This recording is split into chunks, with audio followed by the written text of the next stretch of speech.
Comencemos por los sistemas financieros, ¿te parece? De todos los sistemas o estructuras existentes, el sistema financiero es el sistema que más utilizas, por lo cual es el que se ha convertido en lo más común y normal hoy en día, ¿cierto? Todos necesitamos bancos, todos necesitamos dinero y todos lo necesitamos para poder adquirir productos, pagar servicios, pagar alquiler y para cualquier otra cosa que queramos hacer, de hecho. Lo necesitamos nosotros y lo necesita el gobierno y lo necesitan los negocios y lo necesita la iglesia. Absolutamente todos lo necesitamos. Sin embargo, ¿qué tanto sabes sobre el dinero y su funcionamiento? Creo que podría decirse que es la estructura más utilizada y la menos conocida por las personas comunes y corrientes, la cual somos la gran mayoría, ¿no? ¿Pero por qué? Estudiamos para obtenerlo, trabajamos para obtenerlo, vivimos para obtenerlo y hasta matamos para obtenerlo. Sin embargo, ¿lo conocemos? ¿Conocemos sus raíces? ¿Las organizaciones que los manejan? ¿Cómo es que funciona? ¿Y por qué? ¿No te suena un tema bastante importante como para ignorarlo?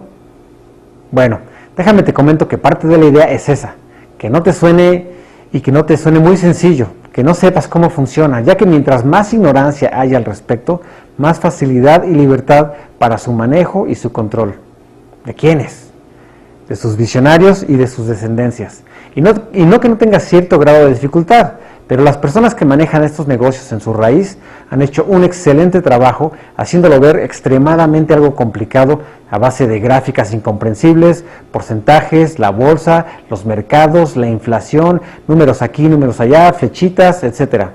De modo que la persona común y corriente no tenga ni idea de qué se trata todo esto. Ok, pero ¿y qué si no entiendo? Me vas a decir.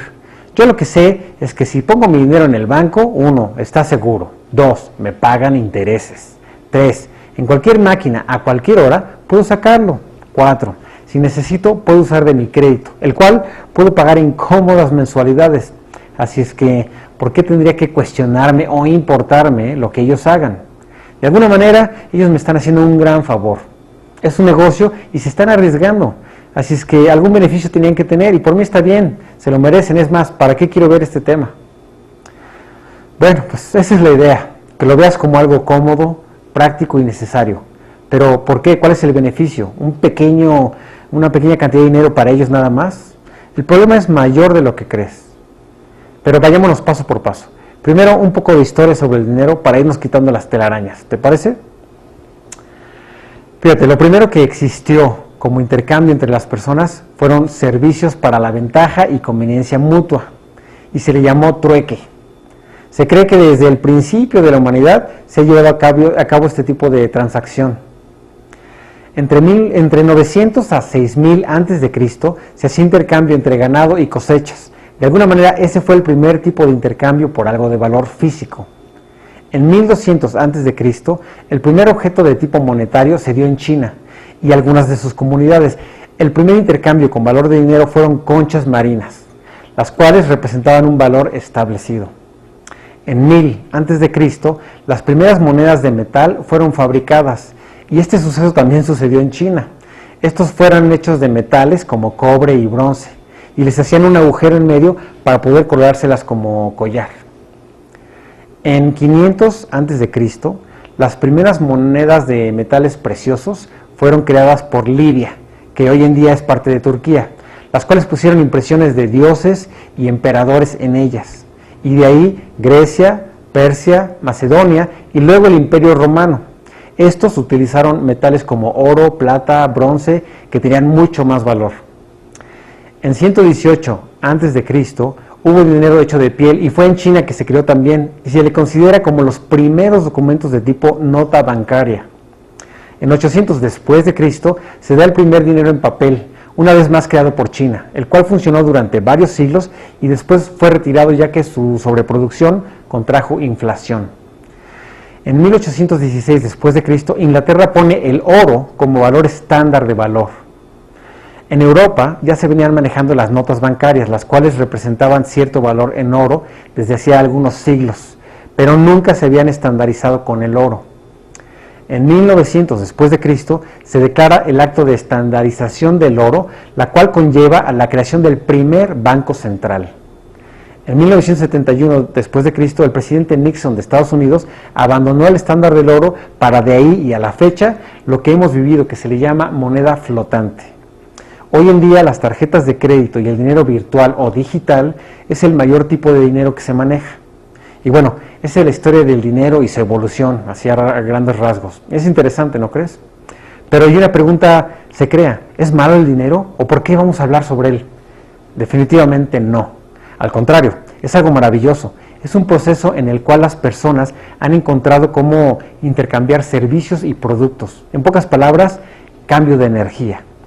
Bueno, ya hemos aprendido un poco sobre la evolución del dinero, ¿cierto? Pero ¿y la de los bancos? ¿Cómo es que surgieron los bancos? ¿Sabes? Ok, platiquemos entonces.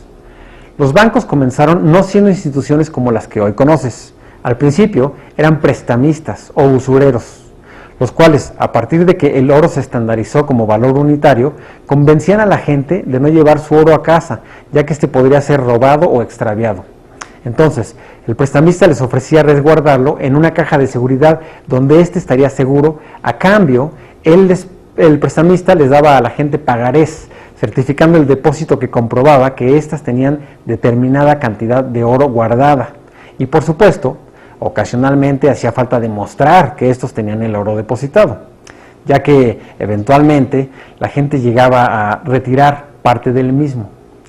Sin embargo, estos se dieron cuenta instantáneamente que nadie retiraba su oro completamente en una sola transacción, sino que todos retiraban de poco a poco. Y esto les dio la idea de que con que tuviesen únicamente el 10% de lo depositado, podrían prestar lo demás sin que hubiera ningún tipo de problema. Y entonces comenzaron a prestar el 90% del oro restante una y otra vez. ¿Y quién iba a saberlo? Estaba con crear nuevas notas o pagarés que supuestamente tenían un valor en oro y por lo tanto eran válidas ante la comunidad. Al igual, como ellos tomaban cierto riesgo, decidieron cobrar un porcentaje, un interés, el cual cobraban con bienes, favores o títulos y posiciones importantes. Bueno, hoy en día los bancos funcionan exactamente de igual manera. Con tener ellos un 10% de tu depósito total disponible, ellos pueden trabajar cómodamente con el otro 90%. Sin embargo, hay un grandísimo problema. Todo va bien mientras esto funciona así, pero de pronto tenemos lo que se llaman intereses.